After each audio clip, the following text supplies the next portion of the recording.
Hello everyone, welcome to Shweta English. Hotel place and areas hotel နေရာများကျွန်တော်တို့ခုတစ်ခေါက်သင်ခန်းစာမှာတော့ hotel နဲ့ပတ်သက်တဲ့ word စကားလုံးတွေဖြစ်တဲ့ vocabulary လေးတွေကိုအဓိကထားပြီးလေ့လာတော့မှာဖြစ်ပါတယ်။ hotel တစ်ခုမှာဆိုရင်ဘယ်လိုစကားလုံးတွေတည်ထားတင်တယ်လဲဘယ်လိုစကားလုံးလေးတွေကိုတက်ချွန်းထားတင်တယ်လဲဆိုတာခုတစ်ခေါက်သင်ခန်းစာမှာလန်နာလေးတို့တူတူလေ့လာကြည့်ရအောင်။ဒါဆိုရင်အခုပဲစကြည့်လိုက်ရအောင်။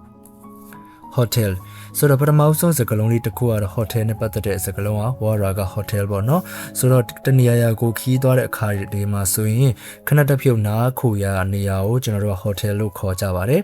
so hotel ဆိုတော့တနည်းအားဖြင့်မြန်မာလိုအဓိပ္ပာယ်ဖွင့်မယ်ဆိုရင်အဲခိုရာနေရာပေါ့နော် lobby ဝင်ပေါက်ခန်းမှာတနည်းအားဖြင့်ကျွန်တော်တို့ဧည့်သည်တွေလာတယ်ဒီလိုမျိုးခဏတစ်ဖြုတ်ဒီအနားယူတဲ့နေရာမျိုးတွေဒါကိုကျွန်တော်တို့ lobby ဆိုတဲ့နေရာကိုခေါ်လို့ရတယ်ဆိုတော့တနည်းအားဖြင့်ဝင်ပေါက်ခန်းမှာလို့လည်းပြောလို့ရတယ်သို့မဟုတ်လည်းဒီဝင်တဲ့နေရာမှာရှိတဲ့အခန်းလေးတွေပေါ့နော်ဒီလိုမျိုးခဏတစ်ဖြုတ်တဲခိုတဲ့နေရာကိုနားခိုတဲ့နေရာကို lobby လို့ခေါ်တယ်reception or front desk reception ကတော့ဒီအခန်းကောင်တာလို့သတ်မှတ်ကြတယ်ဒီနေ့အဖြစ်ကျွန်တော်တို့ဧည့်သည်တွေ check in check out လုပ်တဲ့ခါတွေမှာဆိုရင်ကျွန်တော်တို့ reception မှာမေးမြန်းတာပဲဖြစ်ဖြစ်တခုခုသိချင်တာတွေကိုမေးမြန်းတာဆိုတဲ့အခိုက်အတန့်တွေမှာဆိုရင်တွားလို့ရတဲ့နေရာကို reception လို့ခေါ်ပါတယ်သို့မဟုတ်လည်း front desk လို့လည်းဒါသတ်မှတ်လို့ရပါတယ် elevator or lift ဆိုတော့လေကelevator လည်းခေါ်လို့ရသလို lift လည်းခေါ်လို့ရတယ်။ဘာများကွာခြားချက်ရှိသလဲဆိုရင် elevator ကကြတော့တနည်းအားဖြင့် American စကားလုံးတွေနဲ့သုံးလို့ရတယ်။ဆိုတော့ American usage ပေါ့နော်။ lift ဆိုတဲ့စကားလုံးကတော့တနည်းအားဖြင့်ဒီ British ဆိုတဲ့စကားလုံးတွေနဲ့သတ်မှတ်တဲ့အခါတွေမှာဆိုရင်သုံးကြပါတယ်။ stair လှေကားဆိုတော့ဒီရိုးရိုးတက်တဲ့လှေကားတွေမျိုးဆိုရင်ဒါ stair လို့ခေါ်ပါတယ်။ hallwayဒီ hallway ဆိုတဲ့အိဗေအတိုင်းပြောမှဆိုရင်ဒီ lantern လို့လည်းခေါ်ကြတယ်တနည်းအားဖြင့်ဒီနေရာလွတ်ကြီးနေရာမှာဒီရှောက်လန်းတစ်ခုကိုသတ်မှတ်တဲ့အရာ hallway လို့လည်းခေါ်ကြပါတယ် parking lot ကတော့တနည်းအားဖြင့်ဒီကားပါကင်တွေရပ်တဲ့နေရာတွေမှာဆိုရင် parking lot ကိုသုံးကြတယ်ဆိုတော့ကားတွေhotel လာတဲ့ခါနေရာမျိုးတွေမှာဆိုရင်ဒါ where is the parking lot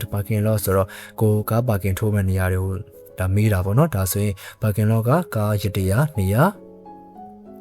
restaurant ကစားတောက်ဆိုင်တနည်းအားဖြင့်ကျွန်တော် hotel တစ်ခုမှာဆိုရင်အနည်းဆုံးစားတောက်ဆိုင်လေးတွေကဒီမျိုးစုံရှိတယ်ပေါ့နော်buffet ရှိတယ်သို့မဟုတ် a la carte ရှိတယ်ဒီလိုမျိုးတွေဆိုတော့ဒီလိုမျိုးစားတောက်ဆိုင်တွေကိုကျွန်တော်တို့က restaurant လို့ခေါ်တာပေါ့နော် swimming pool ရေကူးကန်ဆိုတော့ဒီရေကူးကန်ဆိုရင်ရိုးရှင်းရှင်းလေးပဲတည်ပြီးသားလည်းဖြစ်ပါတယ် swimming pool ရေကူးကန်gym or fitness center ဆိုတော့